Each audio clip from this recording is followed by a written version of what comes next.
Tom Essay is in the chair of the Sevens report, and I really want to talk to you, young man. I was reading your report this morning, the Sevens report, and this was the quote.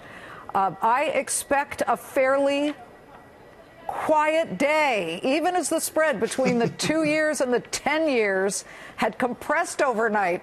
Tom, what were you thinking? I mean, we now have anything but a quiet day. The decibels are charging higher.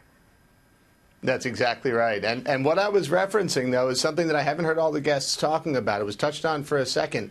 But look, this is a weird day because we have tomorrow off. Attendance, liquidity way down. This is a perfect time for the algos and the volatility funds to run the market. That's what we're seeing happen. Look, fundamentally, Liz, things have gotten better over the past 2 weeks for this market. And as we know, everything's about risk reward. The risk into this market has actually declined over the medium term because the Fed's getting dovish and we have some trade clarity. It's not a solution, but it's improved clarity.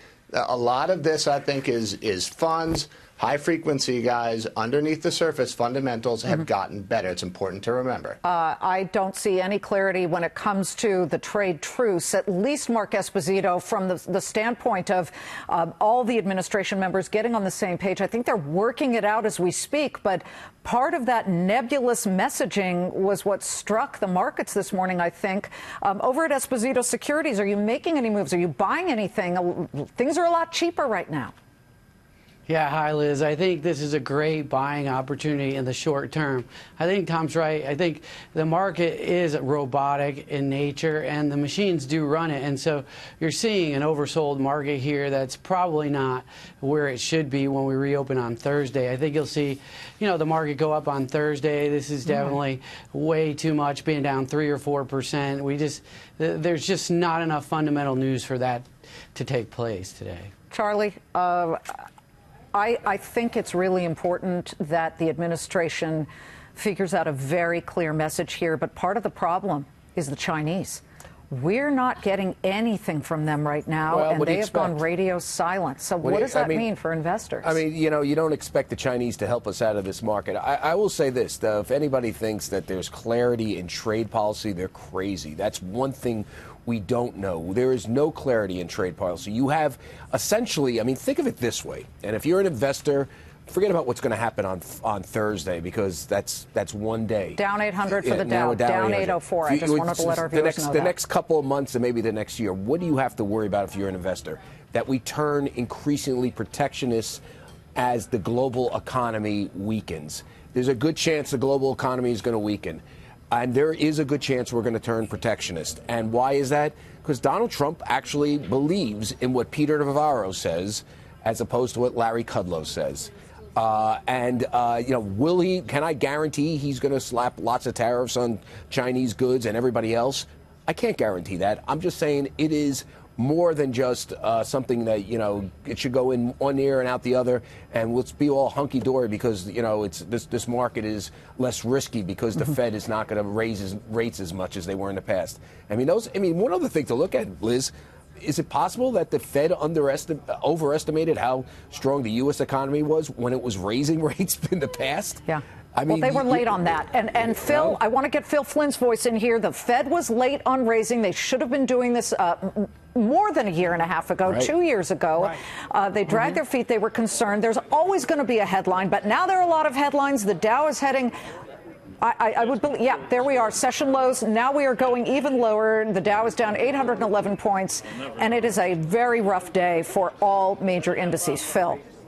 It is a rough day here. And, if I look at the traders here, though, they're taking it somewhat in stride. And we're seeing a lot of the orders start to come in here that seems to be sort of fading on itself as we get to the end of the day. But we're not seeing that normal type of volume you see when you get a real panic sell-off. And going back to the China thing, China's going to be quiet on trade. They're going to be supposedly the biggest buyers of U.S. grain and all these commodities. They can't come out and, really forward to the market, hey, we're going to come in here and start buying a lot of grains. Otherwise, they'd be, rising, causing the prices to go limit up before they come in and buy. And so what we have to look at, I mean, from the traders on the floor, they're going to be looking at the export sales numbers to see if there's some big buyers that start to come in the next couple of weeks. And then we'll get a sign, really, if the trade war is going in the right direction. All right. Our job is to just let people know as the data come in. We do have the VIX climbing even higher, that volatility index. I want to just tell you guys, we have Apple down 4.5%. Apple's market cap, remember, it was above $1 trillion. It's now at $837 billion. Jerry Willis, you've got some other stats. Go. Jerry?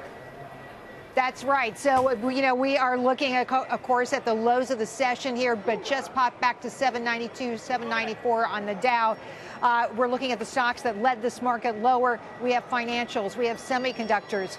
There was nowhere to run, nowhere to hide today. You're looking at the tech titans right now. Take a look at Amazon down 5.6%, and you'll see what's going on. Apple down 4.5%. They had news on this stock that it was being downgraded by an analyst on Wall Street who said that they had seen the top, the peak of the sales of their handsets. So bad news for Apple, but it's really been about China trade and the concerns about what's going to happen with that. Liz, back to you. Tom Essay, I'd like to look, if we can, at utilities. That is often the flight to quality. Gold isn't doing much at all. It's up about $4. Well, okay, 3 out of the 5 here of the major utilities, Duke, American Electric Power, and Edison, are moving slightly higher. You could call that flat. Give us a sense, Tom, of what the first line of your Sevens report is going to be tomorrow morning. Relax. That's what it's going to say. It's going to say relax. Today was a nasty day, but again, it's a sort of a messed up week because of the National Day of Mourning. And one point I'll bring up on trade. You're right. There isn't clarity, but there's improved clarity because we know tariffs won't go to 25% on Jan 1. That's a first step.